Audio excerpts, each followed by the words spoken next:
한 모텔방으로 남녀가 함께 들어갑니다. 잠시 뒤 남성 혼자서 방을 빠져나오는데요. 그런데 방에 남겨진 여성은 퇴실 시간이 한참 지나도 모습을 보이지 않습니다. 수상함을 느낀 모텔 주인이 직접 방문을 열어보는 순간 충격적인 장면이 펼쳐집니다. 오늘 사건 연구소의 키워드는 덫에 걸린 여자들입니다. 자, 10년 전 2015년 있었던 사건입니다. 자, 양 변호사님, 모든 건 이 모텔 주인의 신고로부터 시작됩니다. 네, 2015년 3월 26일 오전 6시가 넘은 시간이었습니다. 한 남성이 백팩을 메고 이 서울 관악구에 있는 모텔에 들어섭니다. 그리고 여성과 함께 들어왔던 겁니다. 그런데 2시간이 지나서 그 남성은 모텔을 빠져나가는데 여성은 보이지가 않았던 거예요.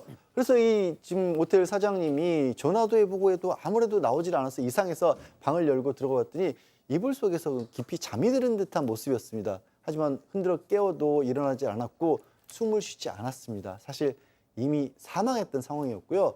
더 충격적인 부분은요. 숨진 여성 고작 14살짜리 중학생이었습니다.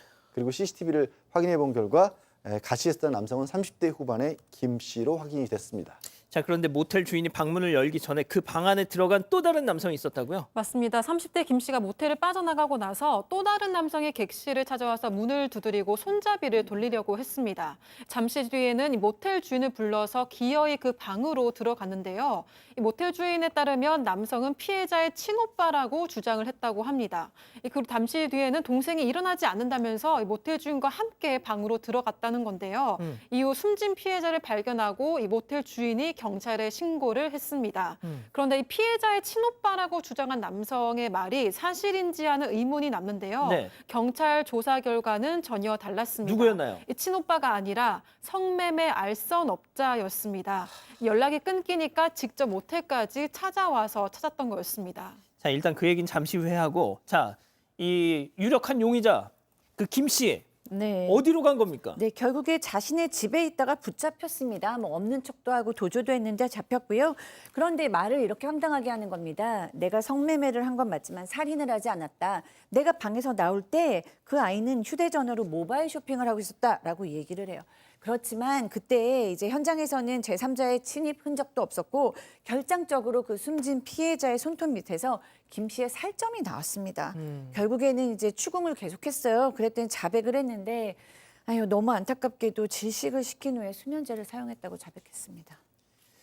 자, 그런데 박 변호사님, 네. 저자가 이 피해자 여중생 14살짜리 여중생을 살해한 뒤에 무언가를 갖고 도망쳤다면서요?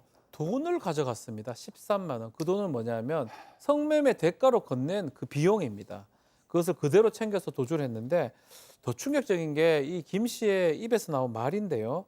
경찰 조사 과정에서 성매매를 좀 성의 없게 하니까 그래서 이런 범행을 저질렀다고 주장을 합니다. 실제로는 돈만 가져갈 계획이었지 기절만 시키려고 했는데 살해할 의도가 없었다라고 주장을 하고 있고요. 계속해서 이런 말을 합니다. 돈을 줄 가치도 없는 여자다. 이런 주장도 했다라고 합니다. 또 범행 이후에 청소도 했고요. 또 증거를 챙겨서 도주했고 택시를 3번 정도 갈아타는 치밀함도 보였다고 합니다. 참, 10년 전에는 왜 저런 자들의 신상을 공개하지 않았던 걸까요? 진짜 이해할 수가 없어요. 자, 양 변호사님, 과연 이게 첫 번째 범행이었을까요? 그럴 리가 없죠. 이 사건이 있기 보름 전에도 20대 여성과 함께 성매매를 한 뒤에 똑같은 방법으로 목을 압박해서 기절시키고 돈을 빼앗았고요. 그게 뭐 1월부터 3월까지 사이에 그런 식으로 똑같은 수법으로 기절시키고 도주한 사례가 한 10여 차례까지 있었다라고 합니다. 그런데 그중에 한 명의 피해자는요. 그 충격으로 스스로 목숨을 끊는 일까지 있었다라고 합니다. 그리고 이 상황에서는 또 수면 마취제까지 있었잖아요. 이런 식의 얘기를 했다는 거예요. 그렇게 혹시 여성이 성매매에서 성의 없는 태도를 보이면 마취시키고 난 다음에 돈을 회수할 목적으로 그 전에 인터넷에서 수면 마취제를 샀다. 그래서 음료수병에 넣어가지고 다녔다. 이런 식의 얘기를 했답니다. 자, 그렇게 여러 명의 여성들을 기절시키고 폭행하기를 반복하다 앞서 전해드린 것처럼 결국 살인까지 저질렀군요.